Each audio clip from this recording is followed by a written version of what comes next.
마하바냐에 대한 주석 부분 읽어보겠습니다. 마하. 마하는 범호. 일반적으로 그 뜻은 크다는 말인데, 그러면 한역 삼장들이 왜 크다로 번역하지 않았을까? 그것은 마하라는 범호에는 적어도 다음 세 가지 뜻이 들어있기 때문이다. 곧 크다, 많다, 수승하다, 위대하다의 뜻이 그것이다. 그래서 천축의 어음 그대로 음역하여 마하라고 한 것이다. 가령 어느 사람이 자기 집에 귀중한 고려자기 하나 소장하고 있는데 그 자기의 크기가 보통 자기보다 훨씬 컸을 경우 이 자기는 첫째, 클 대의 뜻을 가지고 있는 것이 된다. 또 그 자기의 특성은 크다는 것만이 아니라 병신에 그려져 있는 그림의 무늬가 다른 자기에 비해 아주 많았다면 다의 뜻을 지니는 것이며, 또 이 고려자기는 그 제작연대를 보아 품질으로 보아 다른 자기에 비교되지 않을 정도의 고귀한 보물급의 것이었다면 우월할 승의 뜻을 가지게 된 것이다. 이러한 경우 이 고려자기의 특성을 수식하는 낱말로 크다는 말 하나만을 가지고 표현한다면 많다, 훌륭하다는 내용이 표현되지 못하는 것이고, 반대로 많다는 말만을 수식으로 하면 크다, 훌륭하다의 뜻이 숨어버리게 되며, 훌륭한 자기라고만 하는 경우에도 역시 많다, 크다의 뜻이 죽게 된다. 이런 경우에 쓰는 하나의 낱말을 곧 마인 것이니, 한 말 가운데 여러 가지 뜻이 숨어 있어서 그것을 번역하지 않았다고 하여 이것을 불교에서 다함불역이라 한다. 그런데 대저 불타께서 깨달으신 진리는 범부들의 경우처럼 어느 일정 부분만을 아는 것이거나 피상적으로 대강 아는 그런 것이 아니라 원망부족하고 심오유연한 절대적 깨달음인 것이다. 따라서 불타의 이러한 대오를 표현하는 가장 적합한 낱말로 마하가 쓰여지게 된 것이다. 부처님이 깨달은 진리는 우주와 인생, 물질과 정신, 이 모든 것을 다 포함해서 해결하는 전체의 대오이므로 큰 것이고, 그 깨달으신 바의 내용은 세간, 출세간, 평등, 차별할 것이 없이 온갖 것을 다 아시는 일체지이다. 세상 사람들이 지식, 지능의 능력이라고 하는 것은 경제에 대한 지식이나 군사상의 지식, 교육 사상의 지식, 물리에 대한 지식 등 자기가 전공하는 분야가 아니면 알기 어렵고, 전공 분야라 할지라도 그 아는 내용이나 실용하는 재능에 있어서 한계가 있으니 매우 상대적인 내용이 그것이다. 그러므로 부처님의 깨달으심은 인간들이 적은 부분만을 아는 그것에 비해 매우 많은 것으로 된다. 같은 학문을 하고 같은 말, 같은 글을 가지고 쓰지만 그를 통해서 얻어진 지식이나 지혜는 일정하지 않다. 교양의 심천, 경험의 다소, 지능의 우열, 노력의 방법 등에 따라 결국 천차만별의 차이가 생기지 않을 수 없다.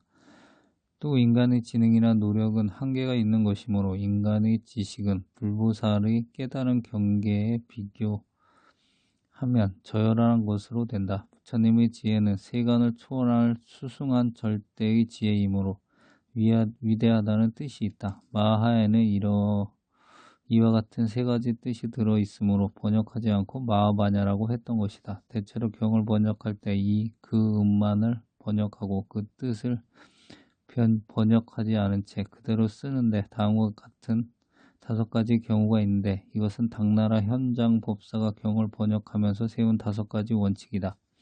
이것을 오종불번이라고 한다. 1. 비밀한 뜻이 있으면 번역하지 않는다.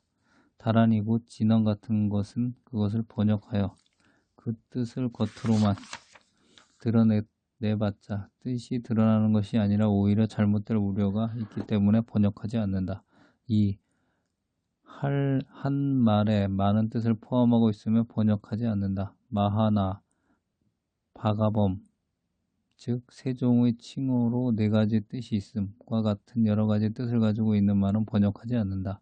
3. 동아시아권에서 쓰지 않는 인도 서천에서만 쓰는 말은 번역하지 않는다. 연부수와 같은 말은 인도에만 있고 동남아시아권에는 없는 말이다. 4. 예로부터 써내려온 관습된 말은 그대로 쓰고 번역하지 않는다. 안욕따라 산막 산머리 같은 경우는 불법이 동토에 들어오면서 번역되지 않고 그대로 사중에서 사용되어 습관화되어 있기 때문이다. 5. 뜻이 가벼워질 우려가 있으면 번역하지 않는다. 반야의 경우와 같이 이 말을 번역하여 지혜라고 할 경우 그 뜻이 가벼워져서 심심을 내지 못하게 하는 폐단이 있기 쉽다. 이상의 5가지 이유로 번역하지 않는 경우에 해당하는 낱말이 불교에는 상당한 수에 달하고 있는 만큼 불교를 공부하고자 하는 사람은 이런 점에 유의해서 그 수로의 유래와 뜻을 정확히 알아두지 않으면 안 된다고 생각한다. 마하 두자는 위의 5종 불번의 원칙 가운데 그 두 번째 조항인 마는 뜻을 지니고 있기 때문에 번역하지 않는다. 는 원칙에 해당하므로 번역하지 않는다는 것은 위에서 언급한 바와 같다.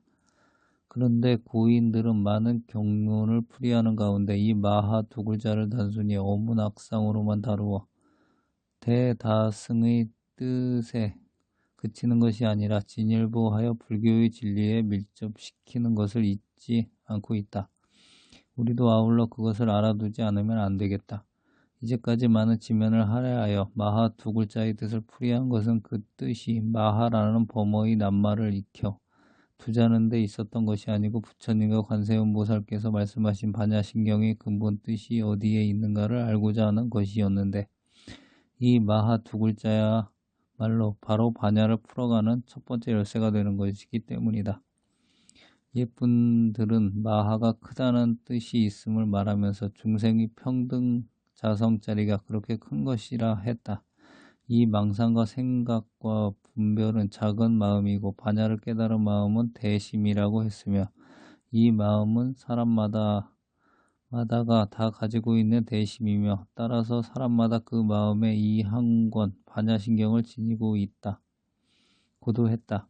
또 이것이 너그러울 때는 법계를 다 갈무리고 좁으려 들 때는 털어 끝도 용납하지 않으며 이것이 드러나며 온 우주 안에 이르지 않는 곳이 없고 이것이 숨으려 들면 겨자씨나 먼지 티끌도 들어갈 수 없다. 이것은 곧 사람의 근원 바탕 자리이다라고 했다. 또 다음과 같은 기송으로 그 뜻을 풀이하기도 했으니 이것이야말로 단순한 범어의 영역을 넘어서서 불교의 진리를 설명하는 마하 두 글자의 참뜻이 아니랴. 마하의 이 한 소식이여 예전에는 미처 몰랐어라. 오늘에야 그 모습을 보았노니 세상이 무엇으로 견주어 보랴.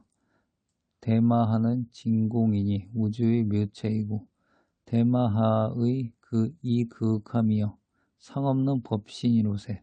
대마하여 이것은 참으로 항상한 것이니 대마하여 이것은 묘한 뜻이니 하염없는 깊은 뿌리일세. 대마하여 음양이 변화하여 그 밑에 일어를 다스리네. 대마하여 5가지 자기 형상을 변하여 추나추동에 다 있네. 대마하여 4가지 상을 변하여 일체의 성인과 범부일세. 대마하여 이 진공이니 일만 성인이 근본일세.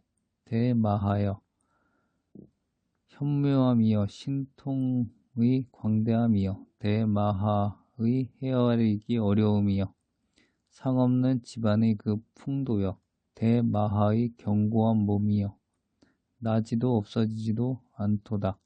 대마하의 견고한 바탕이여 덜하고 더함이 없도다. 대마하의 견고한 바탕이여 더럽고 깨끗함이 없도다. 대마하의 견고한 바탕이여 무엇이 알고 듣는가? 참고하라 사무치라. 대마하는 굴레가 없거니 종용으로 자제하도다.